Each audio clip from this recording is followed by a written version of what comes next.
કોમલબેન, હું તમારા માટે રાબ લઈને આવેલી છું. ઊભા થઈ જાઓ. तुमने कहीं नहीं पूछा ना तो मैंने पर कहीं नहीं पूछती. કોમલબેન બસ, તમે શાંત થઈ જાઓ. કોઈ તમને કઈ નહીં પૂછે. पापा उन्हें कहीं नहीं पूछा ना.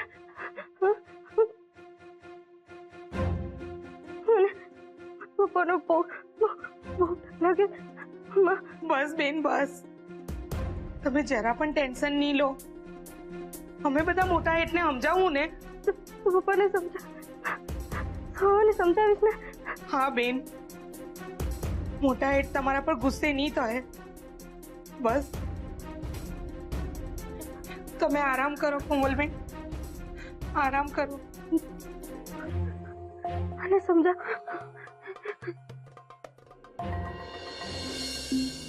કોમલે કઈ ખાધું? આરવ, કોમલે કાલનું કંઈ જ નથી ખાધું. સવિતા રાબ લઈને ગઈ તો છે, કંઈ ખાઈ લે તો સારું.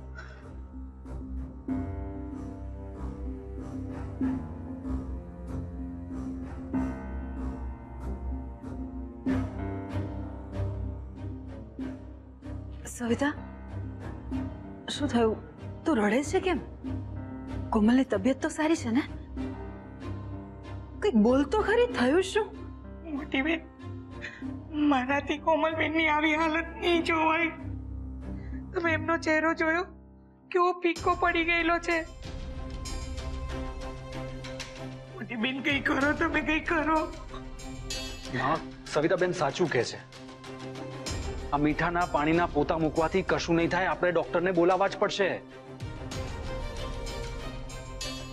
પણ આરવ, આપણા ફેમિલી ડોક્ટરને બોલાવશું તો કોમલના ગળાનું મંગળસૂત્ર અને માથાનું સિંદૂર બાદ બધાને ખબર પડી જશે કે એના લગ્ન થઈ ગયા છે. માં, કોમલના મેરેજ થઈ ગયા છે. એ દુનિયાથી છુપાવવા કરતા કોમલને બચાવીને એ આપણા માટે વધારે ઇમ્પોર્ટન્ટ છે.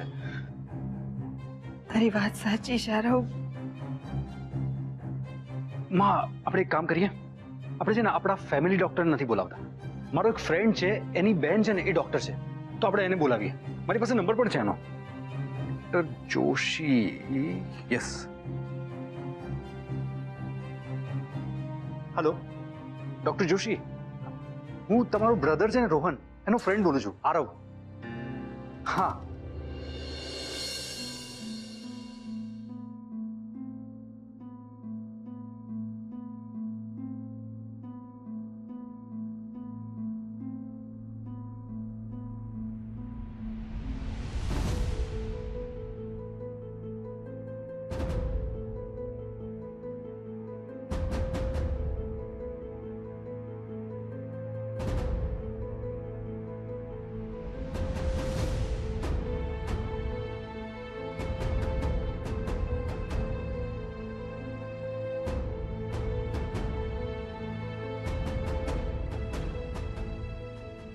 તારા ડાર્ક સર્કલ્સ કેટલા વધી ગયા છે?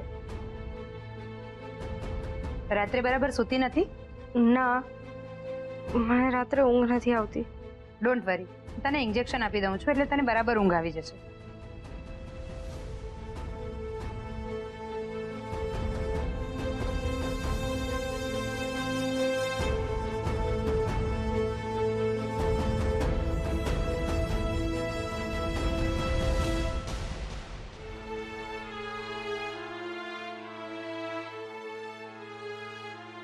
અત્યારે તો મેં એને ઇન્જેક્શન આપી દીધું છે એટલે એ શાંતિથી સૂઈ જશે.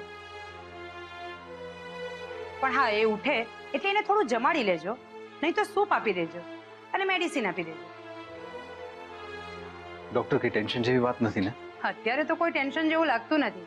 પણ હા, આ મેડિસિન કે ઇન્જેક્શનથી તાવ જો ન ઉતરે તો આપણે એના કાલે બધા મેડિકલ રિપોર્ટ્સ કરાવવા પડશે. અને જો રિપોર્ટમાં કંઈ આવે તો આપણે એમને એક દિવસ માટે અંડર ઓબ્ઝર્વેશનમાં હોસ્પિટલમાં લઈ જઈશું. ના, મારે હોસ્પિટલ નથી જવું. એ લોકો ત્યાં પણ આવી જશે. નથી જવું, બધું બરબાદ થઈ છે.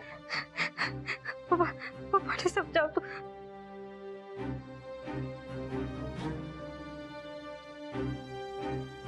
કોમલ શું બોલી રહી છે? એ તો એને બહુ તાવ આવે છે ને એટલે બડબડાટ કરી રહી છે. હું તમને મૂકી જાઉં પ્લીઝ પ્લીઝ. કોમલ કોઈ નથી આવતું બેટા. આપણે ક્યાંય નથી જવાનું. નહીં જઈએ આપણે હોસ્પિટલ. તું આરામ કર.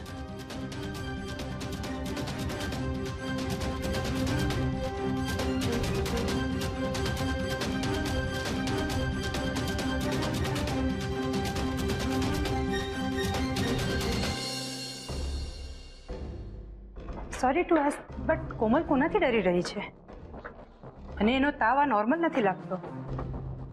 કોઈક મેન્ટલ સ્ટ્રેસને કારણે આ તાવ આવતો હોય એવું લાગે છે. એક્ઝેક્ટલી વાત શું છે? કઈ ચિંતાનું કારણ તો નથી ને?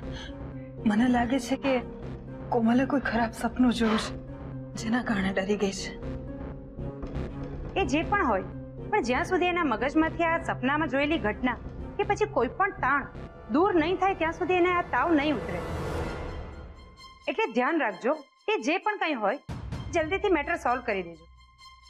જી જરૂર. કારણ કે શું છે, આ તાવ જો મેન્ટલ સ્ટ્રેસને લીધે હશે તો એને દવા અસર નહીં કરશે. એટલે તાવ માપતા રહેજો અને મને અપડેટ કરતા રહેજો.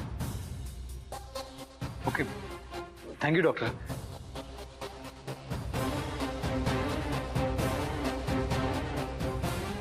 માં ડૉક્ટર સાચું કહે છે. કોમલ સખત સ્ટ્રેસમાં છે. આપણે કંઈક કરવું પડશે. આરવ, જ્યાં સુધી મને લાગે છે ને ત્યાં સુધી કોમલનો ઈલાજ ડોક્ટર પાસે નથી. એટલે કોમલનો ઈલાજ આપણે જ કરવો પડશે.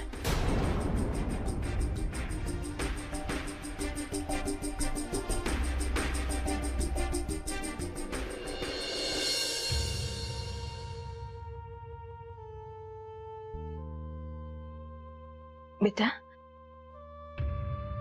તાવને કારણે તારી આંખો તો નથી વળતી ને?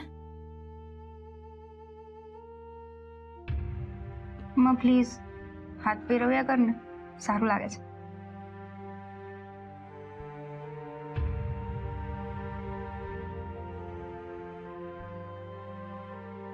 એક વાત કહું?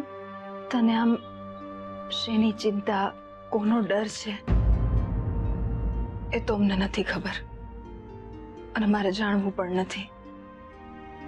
કારણ કે અમારા માટે તારી જિંદગી અને સલામતીથી વિશેષ બીજું કંઈ નથી બેટા.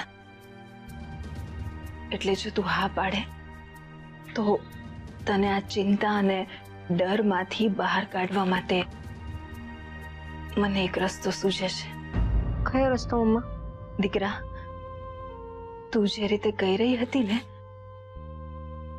એ રીતે મને લાગે છે કે આપણા એ દુશ્મનને આપણા પૈસામાં રસ છે. અને એટલે જ મને અને આરવભાઈને લાગે છે કે આપણે આપણી મિલકતમાંથી 50% હિસ્સો એ વ્યક્તિને આપી દઈએ. એટલે આપણી પણ જાન છૂટે અને તારો ડર પણ નીકળી જાય. હા તો શું બોલે છે મમ્મા? આ સોલ્યુશન માટે ક્યારેય રેડી નહીં થાય. માં તારો આઈડિયા છે તો બહુ સરસ, પણ તને શું લાગે છે આપણે આ રિસ્ક લેવું જોઈએ?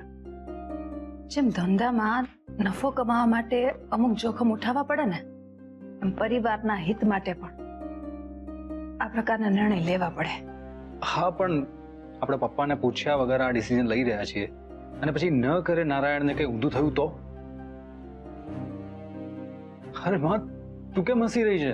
આરવ, તને શું લાગે છે કે આટલો મોટો નિર્ણય મેં તારા પપ્પા સાથે ચર્ચા વિચારણા કર્યા વગર, એમને પૂછ્યા વગર લીધો હશે?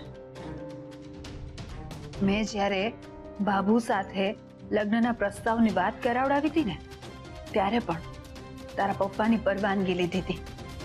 અને આજે પણ તારા પપ્પા સાથે સલાહ સૂચન કર્યા બાદ જ હું કોમલ સાથે વાત કરવા માટે જઈ રહી છું. વોટ? હા બેટા,